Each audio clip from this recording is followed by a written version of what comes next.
Today on the Spotlight, we're joined by Hannah Loxton, the head of private capital at Wentworth. Thank you so much for joining us today, Hannah. Thank you and good morning. Morning. Now, it's so good to have you be able to talk to us today.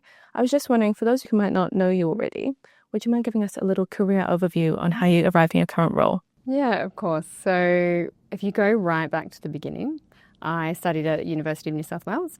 I did a Bachelor of Financial Economics and Accounting. Why I kind of started there is, for me, I always felt accounting would kind of give me rigour, give you kind of a nice balance between the ins and the outs, kind of understand the maths, I suppose, that's behind capital markets. And then on the economic side, that was kind of where my fire in the belly sat. I really liked the behavioural aspect of it, understanding the strategies, why a consumer make certain decisions, why we invest into certain markets, how they move, and the kind of marriage of the two was the most interesting part for me. So started there. It's a little bit serendipitous now that I work in capital because that is the convergence of both, being your technical capability and then you kind of sit over your strategy on the top. I was fortunate enough to have a scholarship at university, which was called the Co-op Scholarship. So was able to work as well as study, and that bit to me was probably the most interesting. It's why I relate also to Prop Connects in some part, is because I could see both aspects of my degree, punctual in whatever I was doing at work and kind of understanding, because at first you're trying to actually figure out what's going on in the world. So understanding why there are certain investment decisions, what Australia looks like from an investable landscape, how that looked at globally. And so that was kind of the first part for me. From there, I can chat through it, but went basically into restructuring, M&A, and kind of went through capital markets throughout different roles. What drew you to those sort of initial roles on the structuring and stuff? So straight out of uni, I started in restructuring and transaction services. Restructuring, and when I did finish university, that was just off the back of the GFC. So really interesting time, huge liquidity crunch in the economy. A lot of people weren't getting jobs. So it was a tricky environment to get a job. It was a booming industry, being restructuring, and something that I fell into a little bit, if I'm honest, and it was probably that kind of entrepreneurial culture that sits behind me, trying to figure out, I didn't just want to be behind a computer screen. So I started in a role where effectively you were looking at, broken down companies, and we were trying to fix them, stabilise them, and then I would sit in the transactions team. So you would then sell that into private equity, you sell it into kind of larger corporates who are scale and aggregating platforms, and then a function of the two and in between. And it was really interesting. From there, I moved to KPMG. Very similar role, but just more at a global viewpoint. KPMG was so excellent on understanding the investment strategy across capital markets, purely because of the platform it had. Worked between Sydney, London and San Fran, which was fantastic. I did a bit when we kind of came out of, call it the GFC, and into what I call it was like the IPO boom, which was kind of 2014, 2015. Did a lot of IPOs, divestment strategies, amalgamations, capital markets, kind of call it advisory work, but it was very much an advisor. So worked with vendors, worked with particular partners or whoever it was to kind of figure out their solutions and what they were trying to get. Two, you got a very small, excellent, but a very small part of the transaction. So you're often engaged, as an advisor, and you see through that transaction, that IPO, on to the next one. And so I started to get a little bit hungry about understanding what the full picture looks like. So how can I be on the investor side? And from there, I kind of put my thinking caps on and thought about going into private equity. Really liked real estate, was specialising in real estate, was trying to find a kind of mergence of the two, but didn't necessarily want a really large kind of corporate because I kind of done that. And so just by virtue of sometimes luck and just right place, right time, is that Wentworth Capital was founded. And the particular founders there's four founders, so Alistair, Fabian, Paul and Brad. And there was one employee at the time called Dominic, who's just so excellent from a deal perspective. I'd worked with him prior. He introduced me to the team, and when I saw what they were doing, They were doing the most interesting deals, but importantly, they had really good values. I aligned so directly to them. They were good people, trusted partners. They had incredible investors who were backing them and who they were aligned to. And when I looked at the Wentworth business, I went home to my husband that night and said, there's something special about these guys. Like the deals they're doing on the table, I couldn't believe what they had access to. Keeping in mind, everything we do is off market, under NDA. It's giving a really bespoke solution. So they're not your kind of average transactions, and it's kind of taking it from, complexity of whatever the real estate deal is, bringing it and then simplifying it and kind of using a bespoke turnaround strategy there, which is where the restructuring angle leaned in. It's where the M&A angle leaned in. And so jumped on board with them, which is now, over 5 years ago, and have just loved it. Like it's such a nice convergence, and I can chat you through the growth, but there's been phenomenal growth of the business. Growth is incredible. Even like learning about them since last year. Yeah. The growth I've seen over 12 months it blows my mind sometimes. It's amazing. Yeah, and it's what I kind of identified, and it's what the founders identified from the get-go is kind of that secret sauce to, looking at real estate that's kind of underloved and undermanaged. But for me, it was about how can I just do some, just if you distill it right down, work with good people and do interesting deals. And that's kind of just pretty simple formula for me. And that's kind of where I am at. That's such a moment of serendipity that everything aligned. Your experience, obviously, as you said, contributed so much to, I guess, the value you provide to the firm. And yeah, that's such an amazing sort of serendipitous moment that they were being founded when you were looking to go into that space. Yeah, sometimes that's what I mean. It's a bit of luck, but I also think, and this is often like a piece of career advice for me, is just look through and see, are those people aligned to what you're doing and where you want to go in your own career and in your life? What were some of the values that stood out from Wentworth that you did really align with them on? Trust, transparency, alignment, and that's not just as peer-to-peer, that's mostly with the investors. If I look at now, something that what I'm so proud of, that the group is proud of, is what we have built in terms of trust with our investors. That is right through from mum and dad's, it's superannuation money, it's people's life savings, it's, family offices, it's sovereign wealth funds, it's really large corporates. It's such a mix, but all together they are trusted dollars all at an equal standing point. And that's the values that really goes across the transaction belt. But from a capital perspective, trust it compounds over years. It takes such a large amount of time to set together. You can lose it in a second. And so that, for me, is something I'm profoundly proud of as a group. Yeah, that's beautiful. I was just wondering if we could go maybe back to the university days.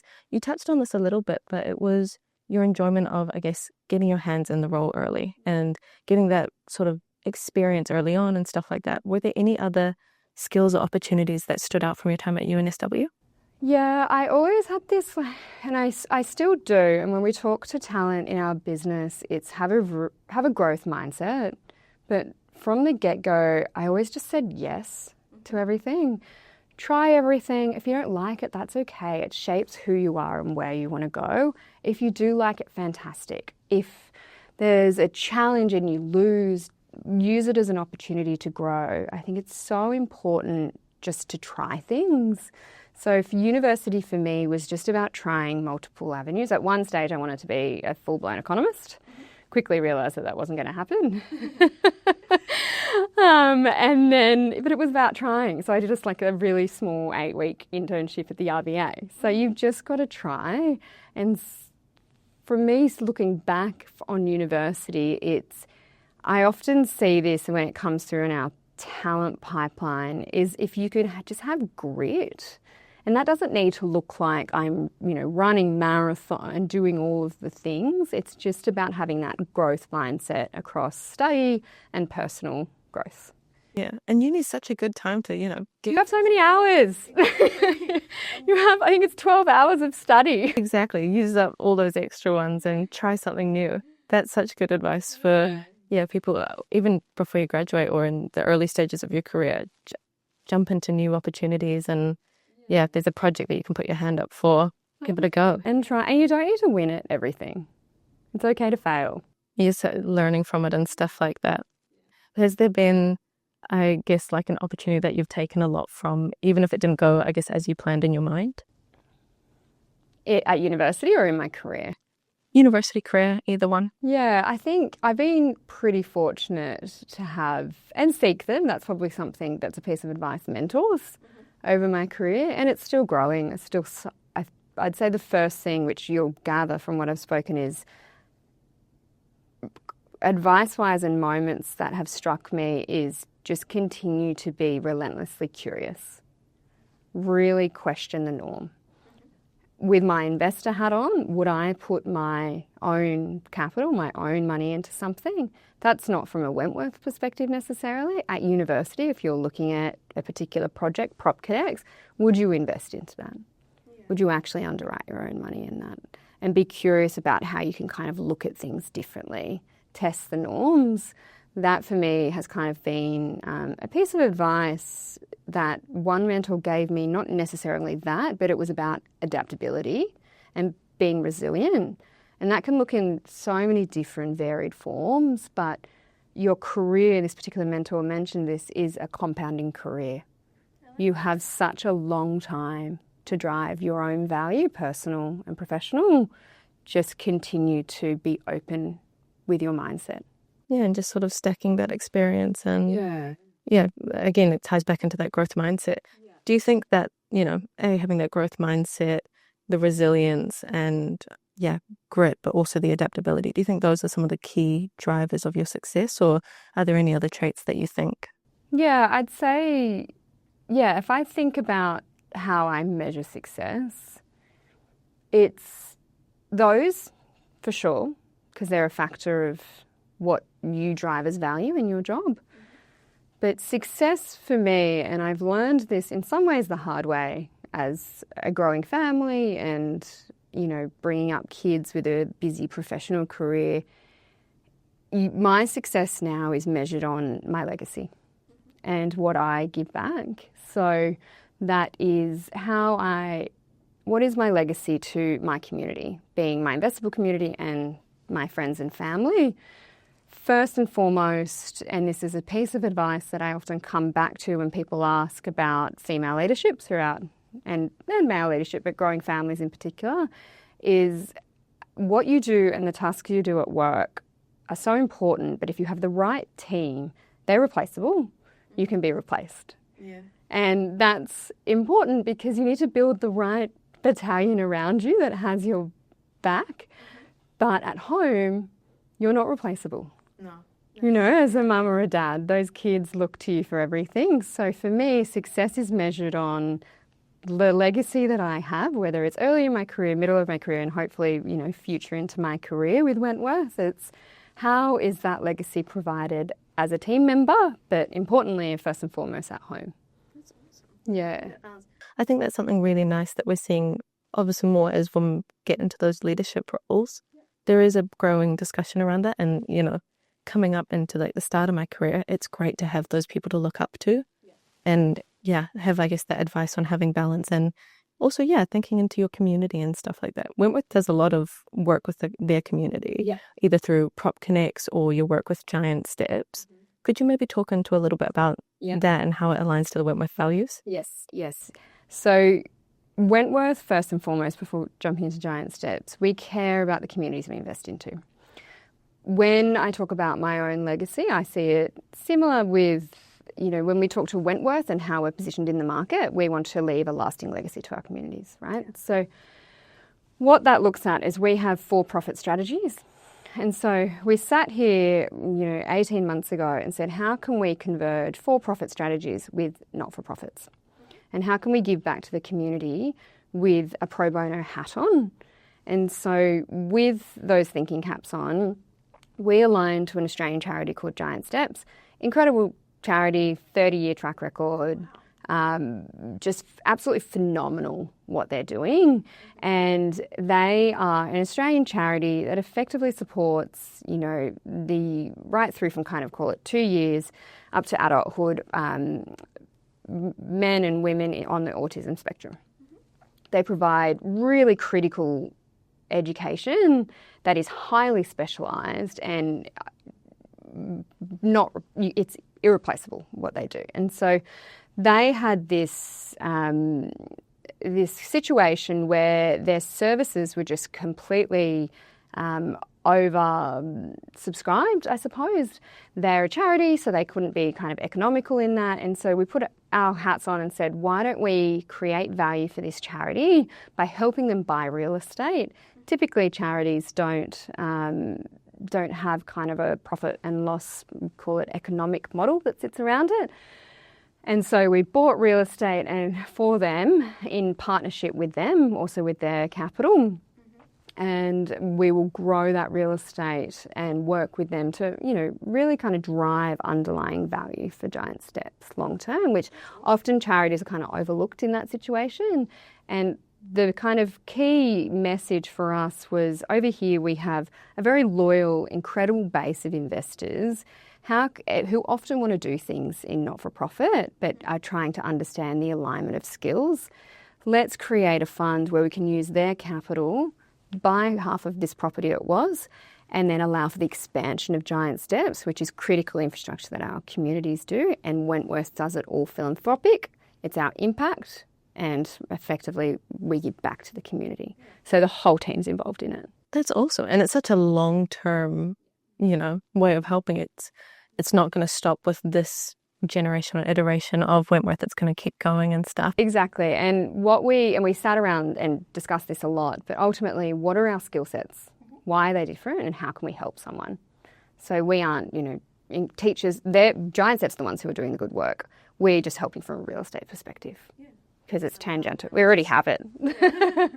Wonderful. And you're just sort of amplifying what they do through that. That's awesome. And then you're also involved with Prop Connects and support and mentor many of the teams. Last year you supported UNSW, which is your alma mater. Are you still supporting them this year as well? Sydney. Okay. Yeah. Wonderful. What has it been like mentoring those two teams, and, how has it been seeing them grow throughout the process too? Yeah.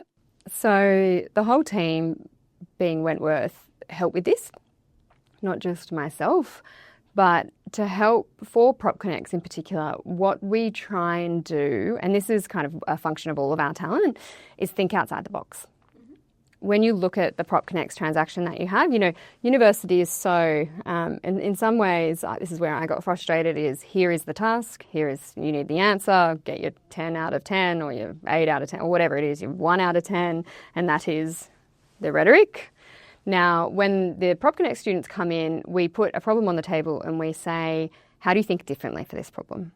How do you recognise difference? And that's kind of what Wentworth really fundamentally does in the market for transactions, and that's why our capital aligns with us, because we source really bespoke transactions. But for the Prop Connect students, what I always challenge them to do, and what the team challenges them to do, is look at that piece of real estate that is sitting on the table, and we often will take them to a real estate that we own, an asset, and say, how would you derive value on this? No stupid answers. Again, we do this at Wentworth. We'll often buy an asset. There's one in play at the moment. It's Circular CBD, Circular Quay in the CBD that we've just acquired.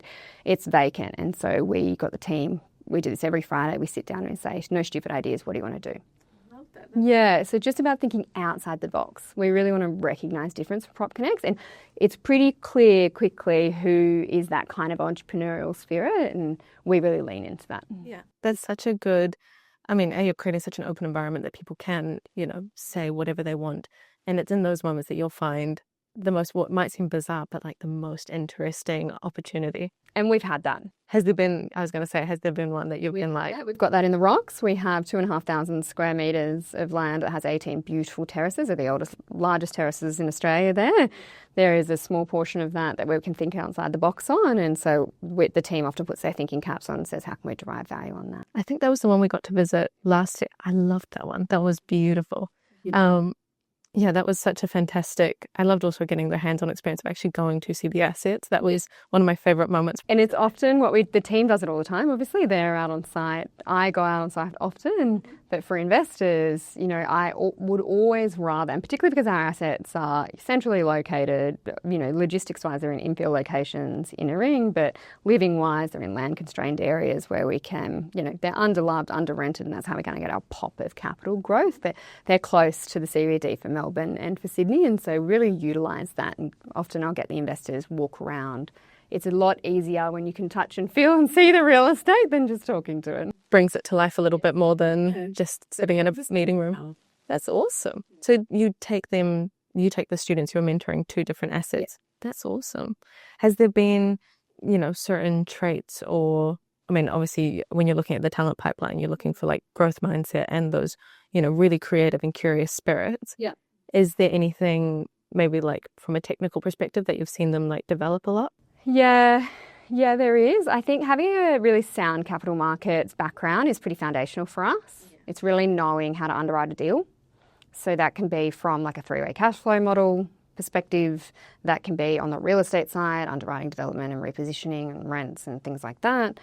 But for us, you need to understand how the maths behind deriving value is pretty foundational. Then above all than that, yes, it's growth mindset, yes, it's entrepreneurial, but I'd say we measure our talent on this is it's grit, being able to actually put your hands into something and get dirty on it, whether it's a model, whether it's out on site, and this often happens, and we're a pretty flat structure, we kind of have a no frills way of getting things done. If I need to get something done, I'll lean on the team. If the team needs something from me, I'm out there grabbing whatever it is that they need. So it's about grit of just getting out there. And that for us is pretty important, almost above marks. We seek really high caliber marks, obviously, in individuals, but I'd say if someone came in and it was against two, if they had grit and resilience and were willing to just get it done, they're pretty far ahead, in my opinion. That's awesome. I guess that explains why you guys have experienced such amazing growth, though, since starting. I've never seen a company grow as, exponentially as you guys have. The growth for us is a function of a few different things. I think it's the vision the founders had, which is so excellent. It's about opportunistically looking at the market and providing a capital solution to whatever it is, whether it's across equity and credit now, and that's our real estate private equity platform. It's that vision, but I think importantly, it's all of the investors who backed us from the start and continue to. And our reinvestment rate is incredibly high as a result of that. There's an incredible amount of trust, and I mentioned it before, but we hold that incredibly dear to our hearts, and that is why we have done so well. And the third part of that is the function of the market and the team. The team is handpicked, and we often, and have done over the last 7 years, is basically headhunt people out of certain organisations. So we want everyone to look at that real estate differently. We want everyone to derive value from that differently, whether it be restructuring, private equity, M&A, asset sales, leasing strategy, development, repositioning out of the big REITs. We will quite literally handpick them, and we have built the team around that. Now, the benefit of the market side has been, particularly over COVID and through COVID, there's been dislocation in the market. Yeah. There's a huge amount of liquidity constraints. Now that helps, particularly for us, when we offer bespoke off-market solutions to particular vendors. And so there's a function of all of those things that have kind of made it a melting pot of ingredients and the kind of secret sauce to Wentworth, I feel. No, I think there's definitely a very strong secret sauce there that has built such, as you said, amazing opportunities and stuff. For any woman or girl who's like watching this or has met you through the Prop Connects competition, what advice would you give to them, if they're looking up to you in your leadership position, but especially working in capital, which is quite a difficult market sometimes? Yeah, it's a good question. I think communication is so key for females. Communication between female to female, sure, but that's also to males. I've got some incredible people that have pushed me throughout my career who are male and pushed me into female leadership positions. It's getting the right backers behind you to grow. And communication for me is important because it builds your own confidence, particularly in certain areas that, as an example, my M&A team was all male at the time. when previous role. So it's just about opening up that communication and knowing you've got the confidence just to get it done. Like, why not? But for me, reason why I kind of go back to communication is it's so clear once you bring that together, whether it be to external stakeholders, to your own internal stakeholders, just talk about where you want to go and what you want to do. And females often, can be the second to kind of ask a question, and just be the first, just get out there. There's no harm in it. And I think it's, if you see someone that makes you excited, go and ask them, whether it's male or female, align to them. How did they get there? What are they doing? Because then you can start to build your own kind of battalion in your career. And like little supporters along the way of like either people who've inspired you or, I guess, as you said, giving you the support and stuff. Yeah, and do the same. Like I often think about, I have that, like looking up, to certain people and organisations. Do the same looking, more down to the juniors, or I shouldn't say down, but like to juniors. It's how can you instill that? How can you grow the next gen? Yeah, and I always try and just be open to whether you want to talk and what's happening, and no answer's stupid, no question's stupid. Yeah, that's really awesome to hear, that you can ask any question, because when you're junior in your career, some things might not be as obvious as, people who are a little bit further into it and stuff. I also think it totally inhibits your learning, like as a team. And I see this, if someone's too busy and they don't want to answer it, it inhibits that person. They spend 2 hours trying to figure out, a pack that needs to go out to something, and then it could have been fixed in like a 10-second conversation. Exactly. So it's just about pushing your communication. Yeah. Is there anything that you would recommend, maybe to university students who haven't quite hit the, workforce just yet, but they're wanting to break into that, and how they can maybe start those conversations or work on their communication? I look at the talent that's in the universities at the moment, and I think it is so hard. There's an incredible amount of talent. The job force is just changing so quickly, and that's with the likes of AI. It's with, restructures from what is, I feel, is the liquidity or discounted market that has been over the last kind of 5 years from COVID. So it's just about, you don't need to know where you're going. No one does. I still don't.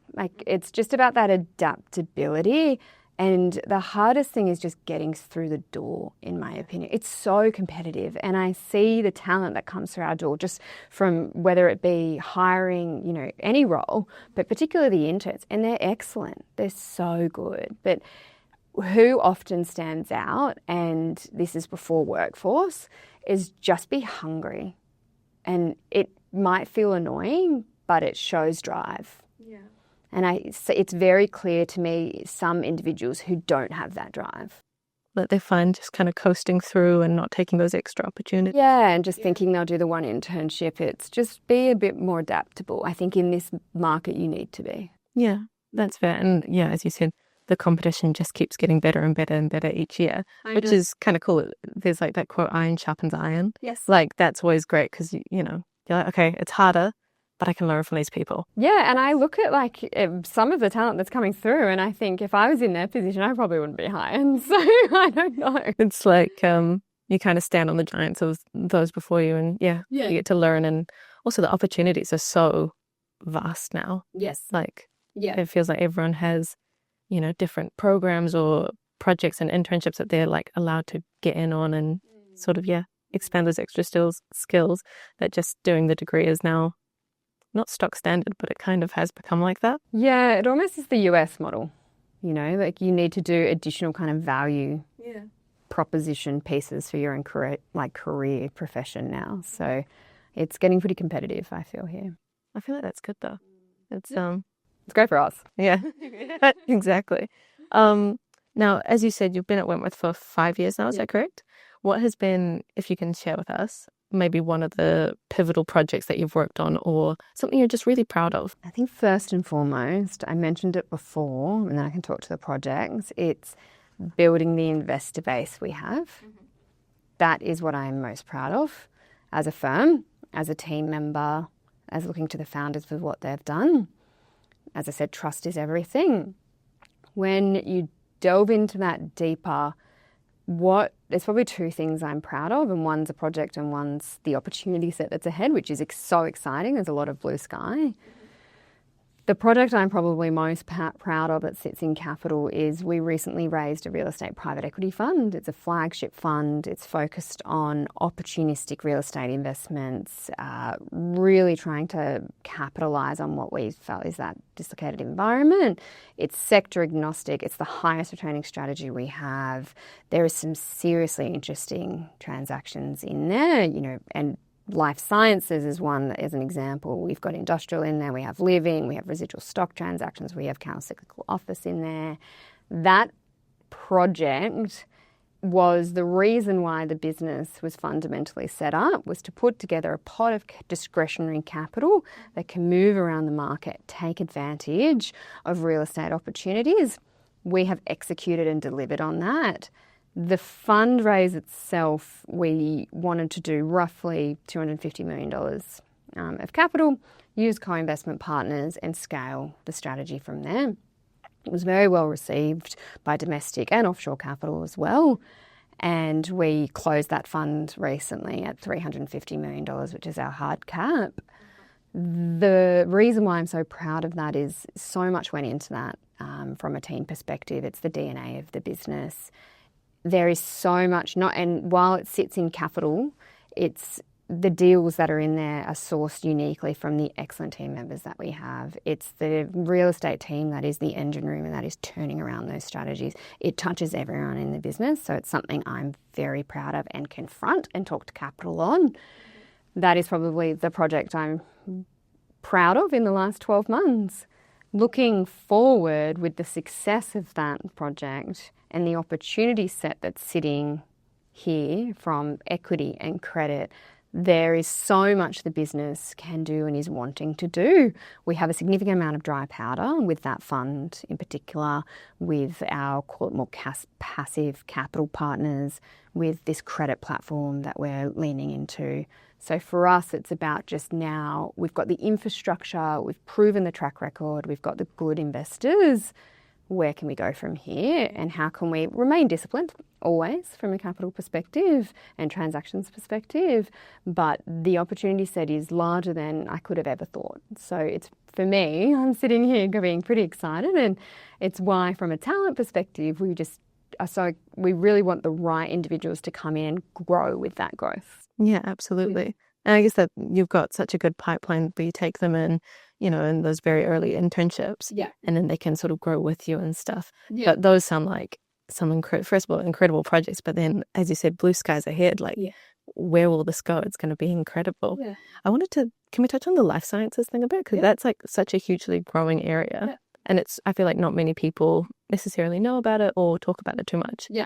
What was the drive behind investing in that? Yeah, sure. So life sciences for us is one of our high conviction investment ideas, and we spend a lot of time looking into our investment ideas. But if you kind of zoom out on life sciences, it sits for us in two buckets, but there's a thematic bucket for us. So often what we do and sitting in Sydney here and looking at globally is understand what investment trends are playing out overseas. Typically, Australia is at least a cycle behind, if not two. Life sciences, when you look at the US and the UK, 2 cycles roughly behind. And so we can sit here and understand the investment fundamentals that have happened overseas, and we can then underwrite deals here in Australia and kind of use that retrospective information to our benefit in a way, and put together kind of resilient, call it underwriting, right? When life sciences is really the convergence for us, biomedical, vaccine development, it's not deep tech, but think about it as elongating one's life with the infrastructure that sits around it. Life sciences in the Australian economy is, and people will say this is nascent, so it hasn't really been around because you've seen it kind of grow overseas. Often companies will grow and then they'll exit to overseas to get the funding and the kind of critical infrastructure for real estate that's over there. In the Sydney environment, particularly the Australian economy, it's not nascent. There are a huge amount of stakeholders, being governments, universities, big pharma, and hospitals are a large amount that sit behind that. For us, what we have identified is all of those stakeholders really need the real estate that sits underneath it and to be able to house that. And so life sciences, to have your secret sauce for life sciences, you need an ecosystem. You need to have a function of investment from governments. You need to have a function of investments, and this is often location driven. hospitals, and then investment from CBD, big pharma and things like that. If you can get that right and build the infrastructure that's around it, it's a really compelling investment opportunity. Absolutely. Yeah, and if you look at Australia, we are a pretty interesting economy. We have really sound economic fundamentals. We have incredible R&D tax offsets for life sciences. We have 4 of the most livable cities in the world. We have a demographic that is diverse, which means that we tick all the buckets for clinical trials. So it is this nice little demand factor pot that is quite large, but supply for infrastructure is down, for the real estate is down here. And so we're capitalising on that. Yeah, that is such a good opportunity to, as you said, sort of capitalise on that gap that exists. Yeah. And, as we've seen, I guess, globally, it is going to continue to grow. And as we get the advancements in technology that then combines with biotech, essentially, it's just going to go, Yeah, so we kind of take underutilised life sciences, put in the right tenant base to make it a resilient structure, get the right incubator to create that ecosystem to let it hum. And then we're doing that across a number of assets. So we're scale and aggregating, as well as looking at some really interesting real estate like ex-CSIRO, ex-innovative models, and we're working with the University of Sydney on something else and create that real estate with an opportunistic mindset. That's awesome. Now, before we wrap up, I've got a couple more questions, if that's okay. We've touched on this a little bit on the Wentworth internships and sort of what you look for in your candidates. Is there any other sort of last piece of advice that you could give, maybe if someone's looking to apply or wants to get in touch with what is obviously an amazing company? Last piece of advice. What sets candidates apart, you have your resumes always.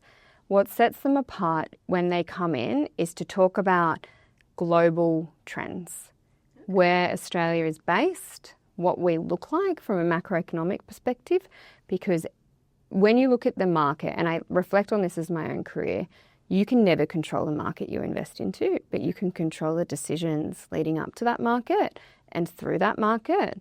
So when you're applying for whether it's an investment job or it's in development, it could be in the real estate asset management team, the market will always, or capital, the market always impacts you. So what are the certain areas, if you can talk to the macroeconomic trends, pick on Trump with tariffs, talk to, incentives that the government coming through from R&D as an example, whatever it is, lower cash rates, increasing X, Y, and Z, that will put a little bit more rhetoric around and I think will kind of propel you in front of someone. And it shows you can see the big picture. It's not just siloed. And some people want to be siloed. That's totally fine. But for me, if you can kind of talk about your investment decisions and how the landscape is impacted by that, that's a pretty big tick. And it doesn't need to be fancy. Yeah, just having that awareness. Yeah. Also, we've obviously been reflecting on your career a bit throughout this. How has your definition of success changed from when you first started in your career to, I guess, where you're at now? Yeah, good question. My definition of success in my early career, and now, some days, was like transactions, getting things done, capital through the door, the success lunch, whatever it was about celebrating the milestones, pivoting, being resilient, things like that. I think my success now, and I touched on this before, is the legacy, is just caring about the investment decisions that impact our investors, that are built by our team, caring about the legacy of my family, seeing how I enjoy my job and them wanting to work, and juggle family and professional life. That, to me, is probably the most success. Is that a bit of a corny answer? I think that's awesome, though. It's good to see the changes, as you move through your career. Priorities change. And I hope that continues through my career. There's always going to be the milestones, but you want to stand behind those, but you also want to stand behind the challenges. Yeah, absolutely. And, have that long-term thinking and the big picture of what am I leaving behind and what's my impact going to be and stuff like that. That's really important, I think, which is cool. And this is our, every wrap-up question, but it's what's a piece of advice you wish you had right when you were graduating uni? Stay curious. Love it. You don't need to do what everyone tells you. Just challenge it. If you've got an itch for something, go into it. Follow this advice and the whole time. Yeah, probably sound like a bit of a broken record, but if it was me, number one, relentlessly stay curious. Well, thank you so much for joining us today. I've once again loved talking with you. And yeah, thank you so much for joining us on this. Well done on Spotlight Series. Thank you so much.